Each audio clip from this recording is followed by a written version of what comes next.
I'm Carl Erickson, and I'm going to share with you 25 years experience as a Special Forces Green Beret, along with other subject matter experts across various different fields.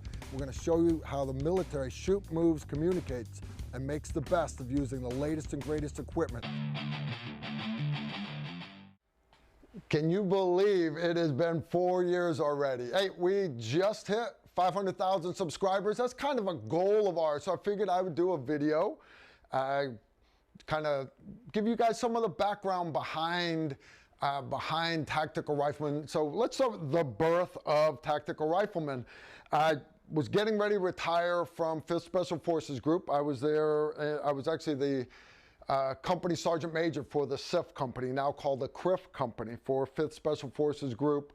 Getting ready to retire, and I got invited. Hey, Carl, you want to compete in the Maximum Warrior competition, the shooting match? I'm like, nah, I'm having problems with my shotgun and everything. They're like, no, you have to shoot their guns.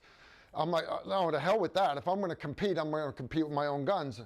And they're like, but you could win a Jeep. I'm like, no, I just want to shoot my own guns. They're like, yeah, but even if you take last place, you get to keep the guns, and you can win a Jeep.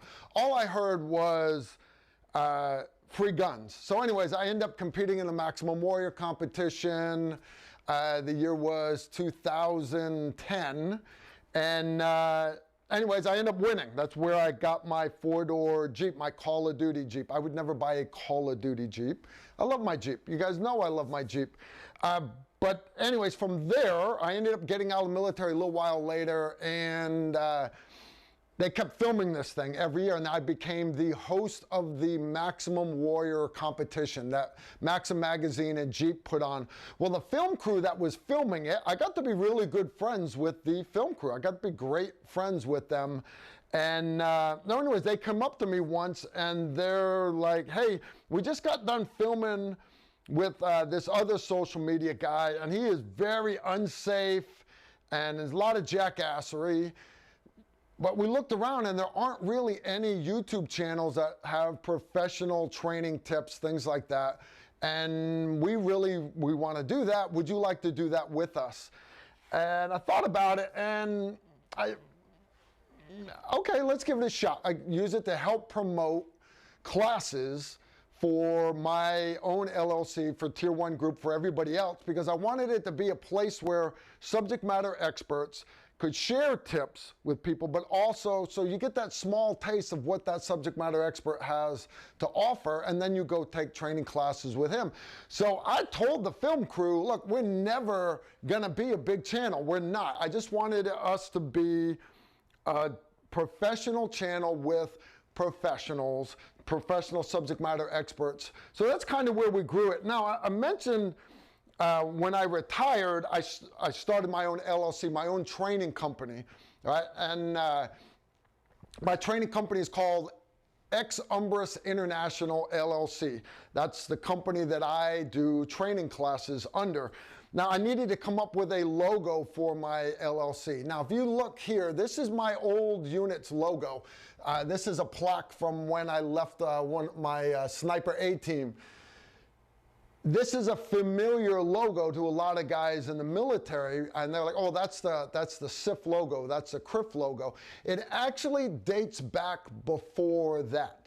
Everybody knows Delta Force, even though Delta doesn't exist. Everybody knows Delta Force is the premier hostage rescue unit on the planet. Well, going back in the 70s, you had all these hostage rescue, all these aircraft hijackings and everything else. The U.S. needed a hostage rescue unit. So as Delta was being stood up, they're doing their first selection, train up and everything, until they were ready, there was a unit at Fort Bragg, Smoke Bomb Hill, from 5th Special Forces Group that was dedicated as the first ever U.S. hostage rescue team to be ready until Delta was ready to assume the mission. That unit was Blue Light. This was their original logo.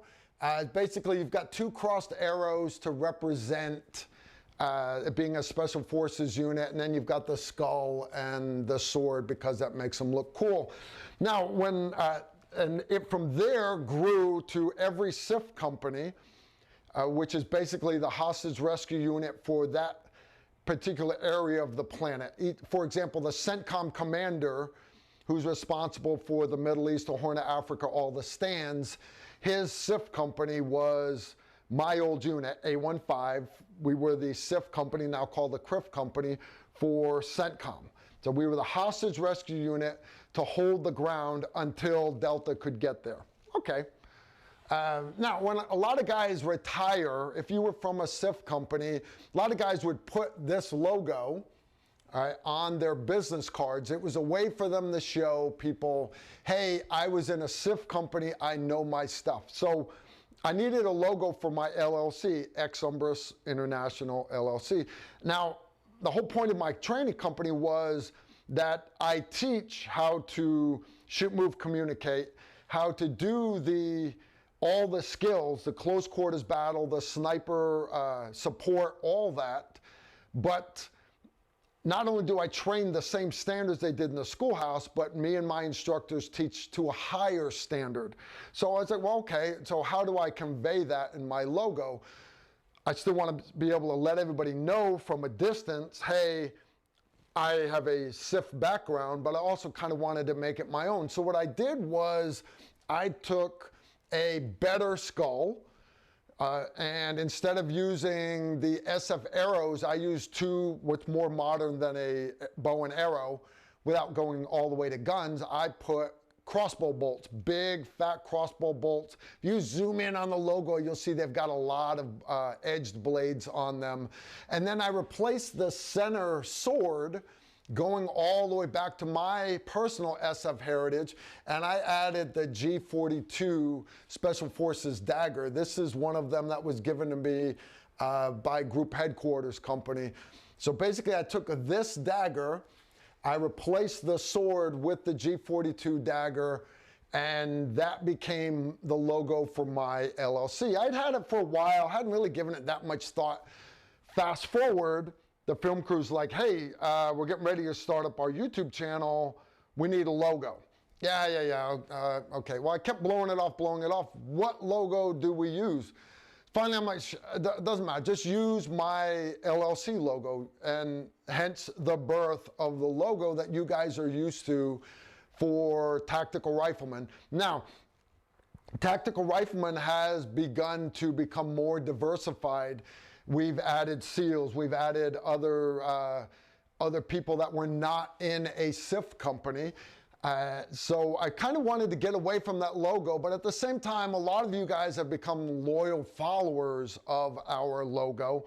So we actually ran a thing on the internet. The film crew went and got all these other media guys, graphic designers, to come up with all these logos. We had everything from Tactical Rifleman with a guy in a World War I British uniform with the flat helmet.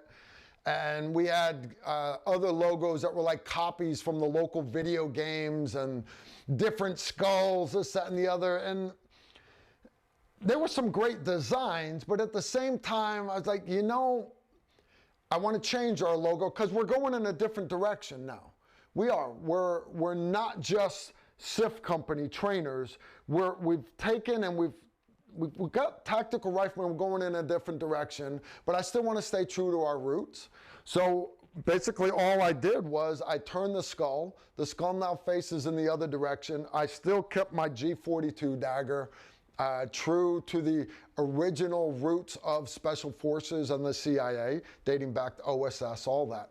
And then I took away one of the arrows and I added an Indian tomahawk to represent all of our survival following that we have out there.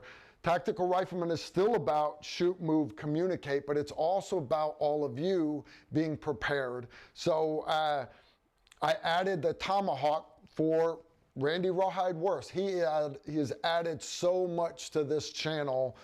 Randy, with his survival background and his Indian background, I've done that for Randy. That's how much that guy means to me. I really want to thank all the subject matter experts out there, because we've got a lot of great guys on the team. Guys like Instructor Z. Z Durham, a lot of you don't know it. Z was actually one of the master assaulters in my unit, team sergeant, everything, but he was literally that guy with hundreds of actual combat missions under his belt. When that door got blown open, he was the one pushing America's finest through the doorways. Z did the whole MMA combative stuff and everything, but he falls back on not just martial arts, not just his military training as a Green Beret, but Z is very, very passionate about self-defense and teaching you, the concerned citizens, how to be capable citizens.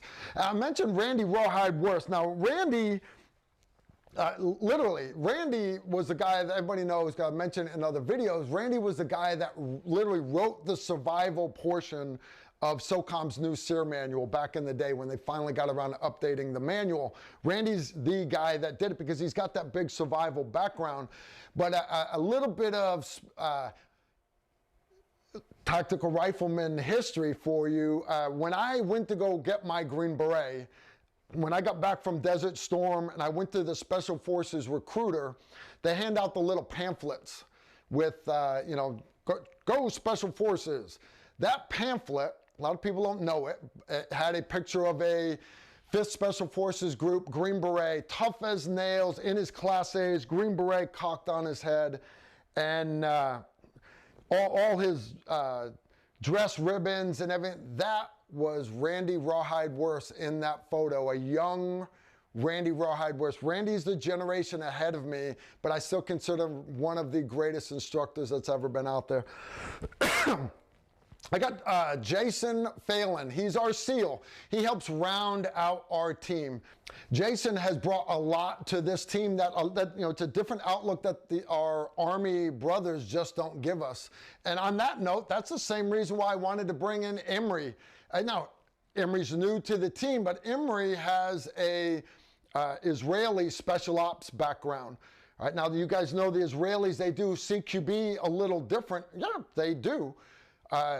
But they do a lot of things different also. And what that does is that makes us more rounded, better educated. Now remember, you may not agree with the tactics one person uses or another person uses, but learn their techniques, their tactics, their different ways of doing things, and that's one more extra tool that you've got in your mental toolbox.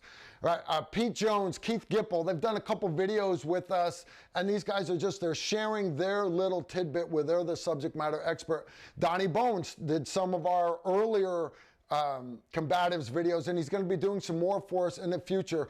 All those instructors, the whole crew down at Tier 1 group, again, subject matter experts in their particular areas. And again, we got to thank Chad, who has joined our team, and he is always there helping us. He's the one holding the camera right now. I can't say enough thanks, Chad, for joining the team. Can't say that enough. All right, now, I am only half of this team. I really am. I'm only half of it. The other half, when we started this monstrosity out, was the film crew. Whenever I would see them filming, like Maximum Warrior, we've done other commercials for other things. They were, right, this is a big, huge production company. They have PAs and camera guys and sound guys and key grips and all these other, two guys, Lowell and Jesse, personal friends to me. I call them Frickin' Frack. I call one of them the Hobbit. I call the other one the Wookiee, but they are literally terms of endearment. I love these two guys, and they are assisted by Heather, who we call R2D2. Heather, if you're watching this, you poor thing, I know you've got to edit this. You know I love you, you know everybody loves you, and you are the silent hero behind the scenes that make all this stuff happen. I can't say that enough. As far as the future of Tactical Riflemen, where do we go? Where do we go from here? What do we do? I'm here to tell you, we are going to take this channel, we're going to continue to grow it. We're going to make it bigger and better. I'm going to bring in other subject matter experts, other subjects. We're going to listen to your comments. You know I read them all. We're going to continue doing the live streams. We're going to do some product reviews. Not a lot. We're not going to turn this into a commercialized channel where we're just trying to make money. That's not the case. We've got to pay the bills, yes. I've got to feed the film crew, yes. But at the same time, we're going to stay true to our roots. This channel is about how the military shoots, moves, communicates, and we're sharing with you that knowledge is power. Knowledge can be your best weapon, right? So thanks to all my patrons. Thanks to you loyal subscribers staying with us all the time. What's that? Oh, you guys all want to know what that radio chatter means at the beginning of the video? I promised you guys when we hit 500,000 subscribers, I would tell you what the words were. The reality is, it's not English. It's not. But what it is there's a company that does sound bites for Hollywood movies and everything called Pushkin Sounds. The name of the clip is Radio Chatter 01. You can pull it up on the internet. What language is it? The reality is, guys, it's not any language. The guy that made the clip wanted it to sound like radio chatter, military radio chatter, but he didn't want to offend anybody by saying certain words in any language.